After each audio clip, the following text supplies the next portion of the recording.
Let me tell you something very clearly. A man with no friends is not a weak man. Sometimes, he is a man in construction. We live in a world that measures popularity as value. If you don't have a big circle, people assume something must be wrong with you. But today, I want to educate you, not motivate you with empty words. I want to teach you something powerful. There is a big difference between being alone and being lonely. Being alone is a physical state. Loneliness is an emotional condition. A man can stand in a crowd of 50 people and feel completely invisible, and another man can sit by himself in a quiet room and feel peace. The question is not, do you have friends? The question is, do you have yourself? Listen carefully. When a man has no friends, life is teaching him something. It is teaching him self-reliance. It is teaching him emotional independence. It is teaching him to face his own thoughts without distraction. And that is uncomfortable. Very uncomfortable. But growth is never comfortable. A man with no friends has time. Time to think. Time to analyze his mistakes. Time to build skills. Time to heal wounds that he hides behind laughter when surrounded by people. And here is the educational truth. Solitude builds identity. When you are always surrounded by noise, you start adapting to please others. But when you are alone, you confront your real self. Your fears, your insecurities, your dreams. And if you are brave enough to stay in that space, you will come out stronger. Let me ask you something.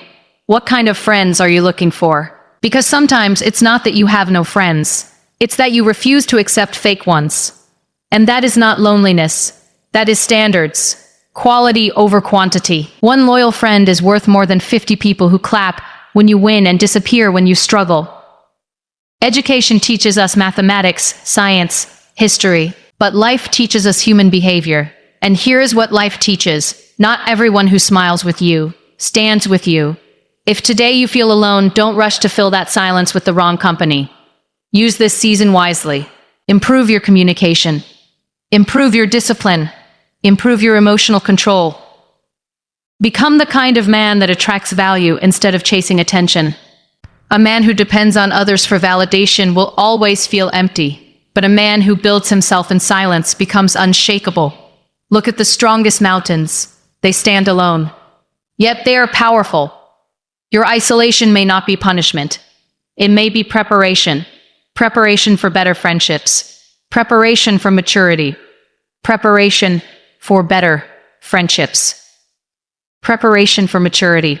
And remember this powerful lesson. Friendship is not about who is around you during celebration. It is about who understands your struggle. So if you are a man with no friends today, do not feel ashamed. Ask yourself instead, am I building myself? Am I growing? Am I becoming someone valuable? Because when you become valuable, you don't chase relationships. Healthy relationships come to you. Stand tall. Use your solitude as a classroom. Use your silence as training. Use your loneliness as a mirror. You are not behind in life. You are not defective. You are not forgotten. You are under construction. And sometimes, the strongest men are built in silence. Let me speak to you directly, man to man. There is a massive difference between being alone and being lonely. And if you do not understand this, you will suffer unnecessarily. Being alone is a circumstance. Loneliness is a perception. Being alone is physical. Loneliness is psychological. And oh, how dangerous it is when we confuse the two. You can be alone in your room and feel powerful, focused, at peace. Or you can be surrounded by people at a party, laughing loudly, and still feel invisible inside. Tell me, which one is worse? The empty room or the empty heart? That is the question you must answer honestly. Being alone means there is no one physically next to you. That's it. It doesn't say anything about your worth. It doesn't define your value. It does not mean you are unwanted. It simply means, in that moment, you are by yourself. And there is nothing tragic about that unless you decide to interpret it as rejection. Loneliness, however, comes from the story you tell yourself. No one cares about me. I am not important. Something must be wrong with me. Those thoughts, that internal dialogue, that is what creates suffering. Not the silence, not the empty chair, not the quiet phone. It is the meaning you attach to those things. Listen carefully. Solitude can be a gift. Loneliness feels like a curse. The difference? Awareness. When you are alone, you have space to think clearly, space to understand your emotions, space to evaluate your decisions, space to build discipline. But when you label that space as loneliness, you turn an opportunity into a wound. Why are you afraid of being alone? Ask yourself that. Is it because silence forces you to confront your own thoughts? Is it because distractions disappear and suddenly you hear your insecurities screaming? Good. That confrontation is growth knocking at your door. Do not run from it. A man who cannot sit alone with his thoughts will always depend on noise to escape himself. And dependence is weakness. Emotional independence begins the day you stop fearing your own company. You don't need constant validation. You don't need applause every day. You don't need messages every hour to prove you matter. You don't need messages every hour to prove you matter. Your existence is not measured by notifications. Understand this deeply. Being alone is neutral. It is simply a condition. You decide whether it becomes healing or hurting. Use your alone time to sharpen your mind, read, reflect, train your body, strengthen your faith. Write your goals. Analyze your mistakes. Improve your communication. When you transform solitude into development, loneliness loses its power over you. And here is something powerful. When you stop fearing being alone, you stop tolerating the wrong people. Because now you know your own company is better than fake companionship. That realization changes everything. Stop saying, I am lonely. Instead say, I am in a season of building. Stop seeing isolation as rejection. See it as preparation. The world will try to convince you that being alone means failure. But history shows something different. The strongest minds, the deepest thinkers, the most resilient individuals learn to be comfortable in their own presence.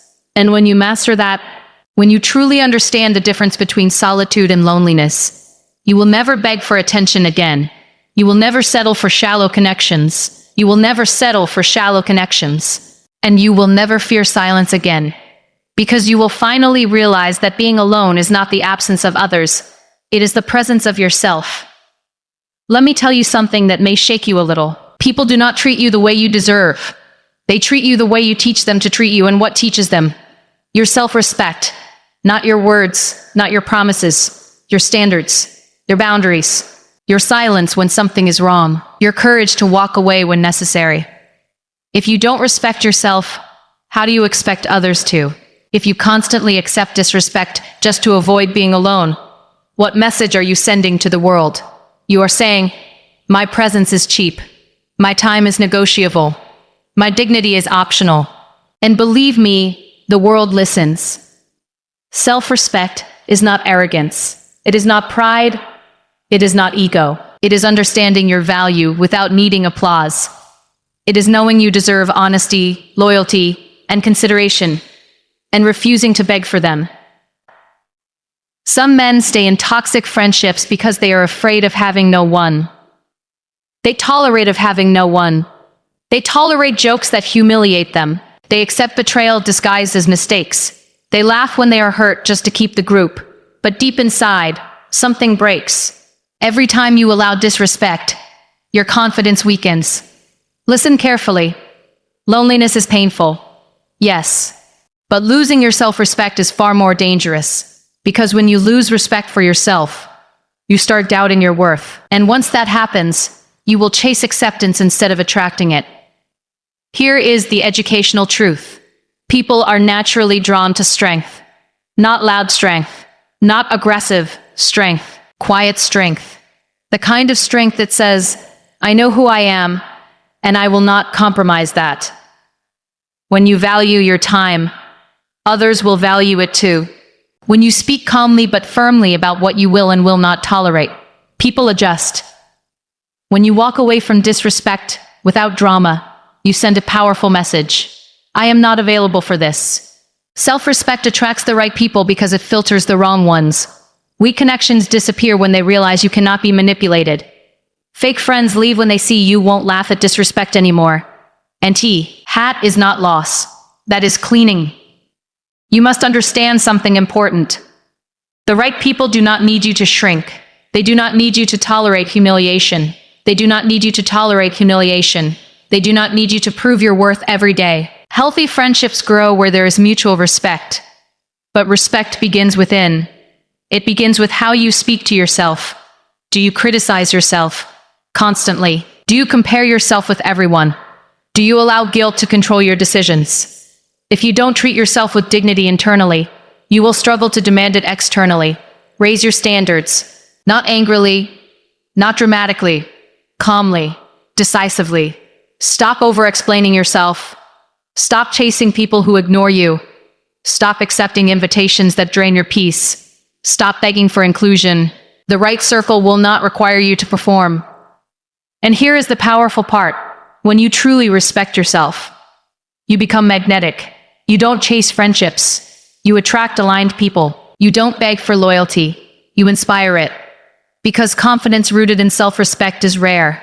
And rare things are valuable. The moment you choose dignity over desperation, everything changes. The moment you say, I would rather be alone than disrespected, you step into a new level of maturity. And from that level, the right people will recognize you not because you tried to impress them, but because you finally decided you were enough. Let me tell you something powerful. Character is not built in comfort. Character is built in solitude. When the noise fades, when the distractions disappear, when there is no audience clapping for you, that is where the real construction begins. Not when people are watching, not when you are being praised, but when you are alone with your decisions. Solitude exposes you. It removes the mask. Around people, you can perform. You can laugh when you are hurting. You can pretend to be strong. You can follow the crowd. But when you are by yourself, there is no performance. There is no applause. There is only truth. And truth is uncomfortable. In solitude, you see your weaknesses clearly.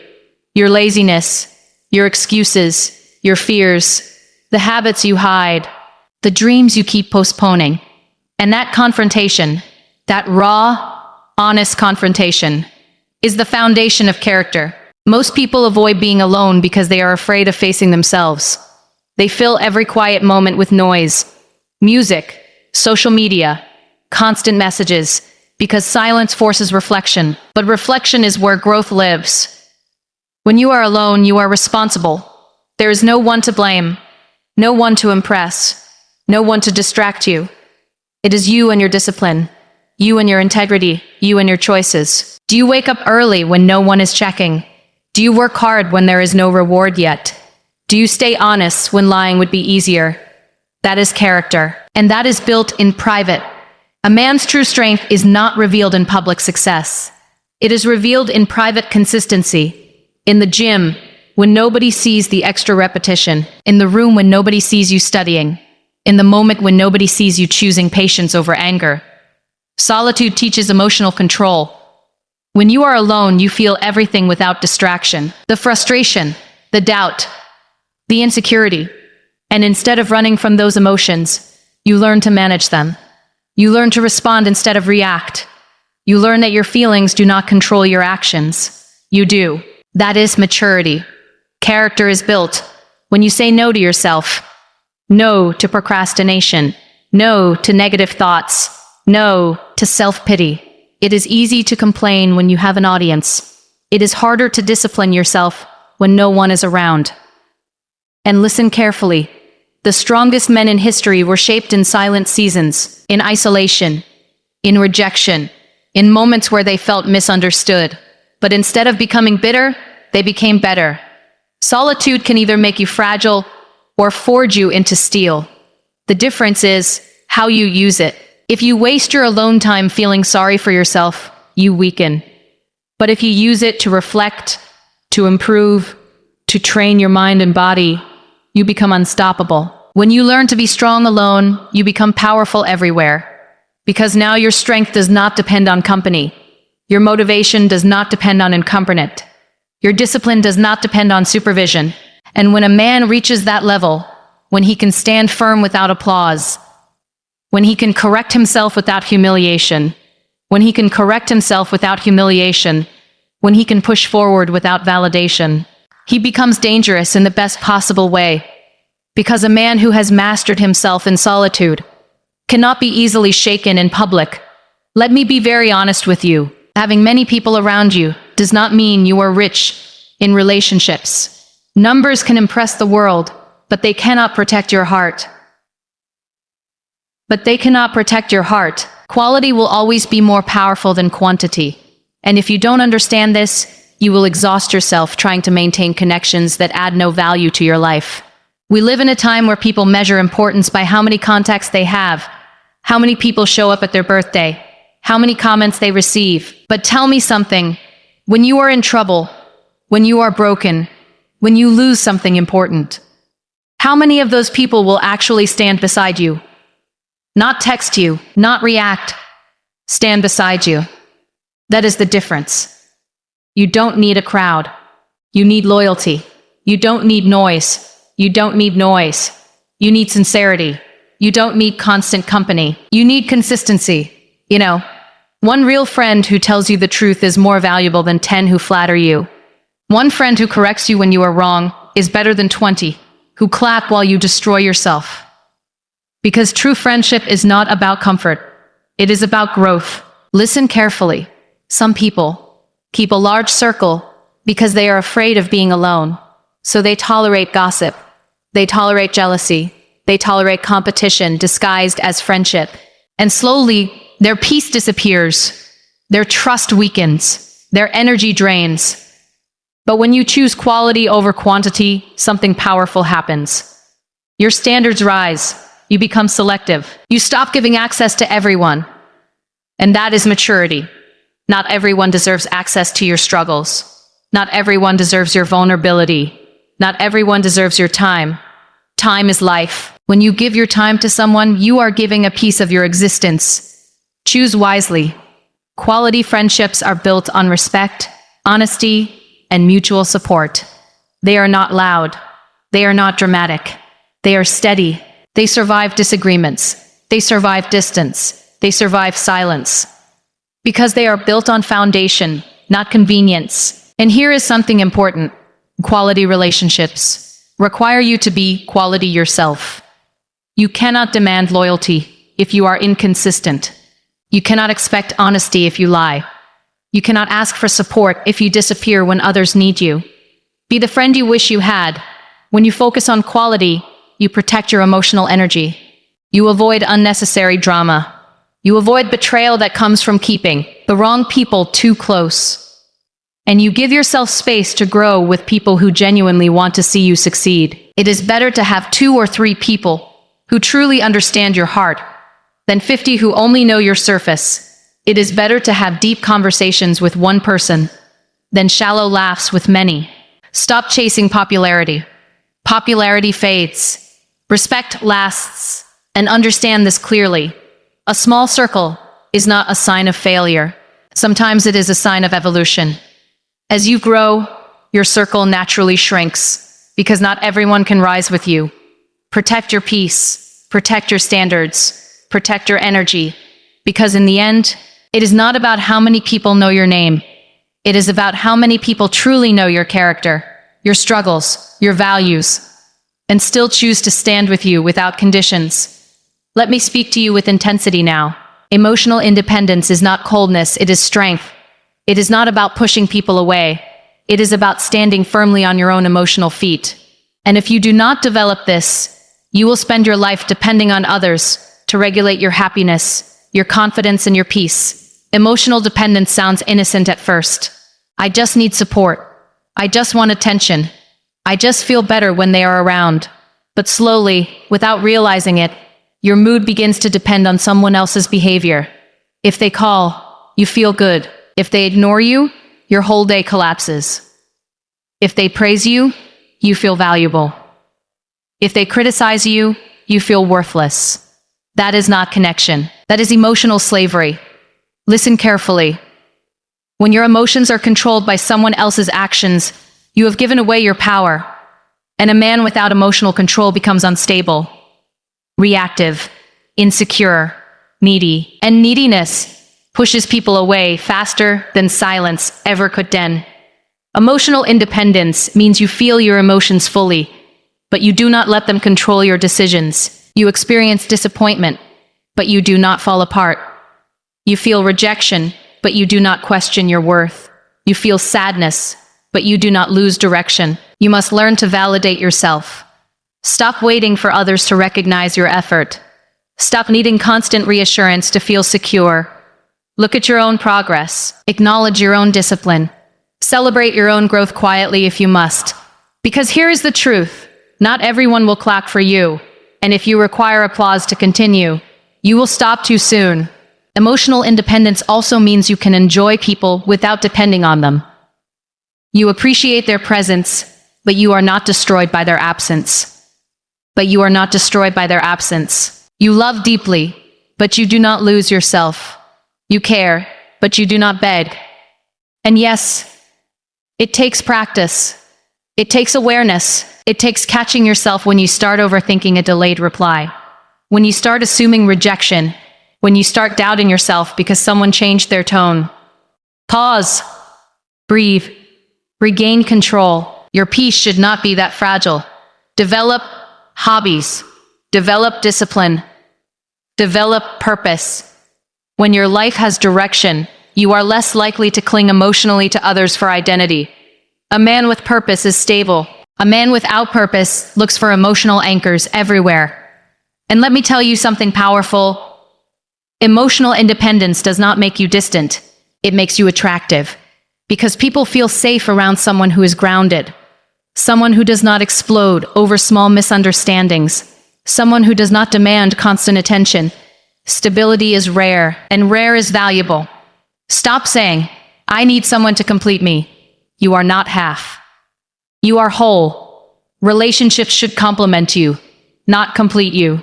Build your inner strength so strong that when someone walks away, you feel the impact, but you do not collapse. When someone disagrees, you listen, but you do not lose your confidence. When someone fails you, you adjust, but you do not lose your dignity. That is emotional independence. And when you master that level of control, when your emotions no longer control your direction, when your self-worth is no longer negotiable, when your peace is no longer fragile, you become unshakable in a world that constantly tests your balance. Now listen to me carefully. Isolation can either break you or build you. It depends on what you decide to do with it. Most people see isolation as rejection. They see it as abandonment. They see it as proof that they are not enough. But what if I tell you that isolation can be your greatest training ground? What if I tell you that this quiet season is not punishment? It is preparation when you are isolated. Distractions disappear. There are no constant invitations, no endless conversations, no noise to numb your thoughts. It is just you. And in that space, you have two choices. Complain or construct. Complain, and you will weaken. Construct, and you will rise. Isolation gives you something rare. Focus. When you are not busy trying to fit in, you have time to stand out. When you are not chasing approval, you can chase improvement. When you are not wasting energy proving yourself, you can invest energy building yourself. You can invest energy building yourself. Think about it. Some of the strongest transformations happen in private. Muscles grow in recovery. Minds sharpen in study. Discipline strengthens in repetition. None of that requires an audience. Stop asking, "Why am I alone?" Start asking, "What can I build in this season?" You can build skills. You can build physical strength. You can build physical strength. You can build emotional stability. You can build financial discipline. You can build clarity. Isolation gives you uninterrupted time. And time is the most powerful resource you have. But here is the danger. If you don't use isolation intentionally, your mind will use it against you. Overthinking will grow. Doubt will grow. Insecurity will grow. Insecurity will grow. So you must control your thoughts. You must give your mind direction. Wake up with purpose. Set daily goals. Train your body even when no one is watching. Read books that expand your thinking. Reflect on your mistakes without shame, but with responsibility. Isolation becomes powerful when it is structured. And understand this deeply. When you transform isolation into growth, something changes inside you. You stop fearing solitude. You start respecting it. You realize you don't need constant company to feel alive. That is power. Because once you learn to thrive alone, you will never tolerate the wrong environment again. You will never beg for inclusion. You will never shrink yourself to fit in. You will walk into rooms with quiet confidence because you know you built yourself in silence. Because you know you built yourself in silence. Isolation also teaches resilience. When you solve your own problems, you gain trust in yourself. When you face your fears alone, your courage expands. When you survive difficult days without emotional collapse, your mental strength increases. You become solid. And when the right people eventually enter your life, and you won't approach them from desperation.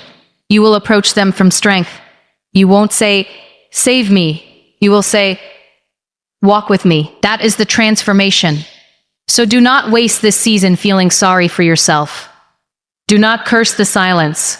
Use it, shape it, turn it into fuel, turn it into discipline, turn it into discipline, turn it into clarity. Because the man who learns to build in isolation does not fear storms later. He does not panic when support disappears. He does not crumble under pressure. He stands steady, knowing that the quiet season that once felt like emptiness was actually the foundation of his strength.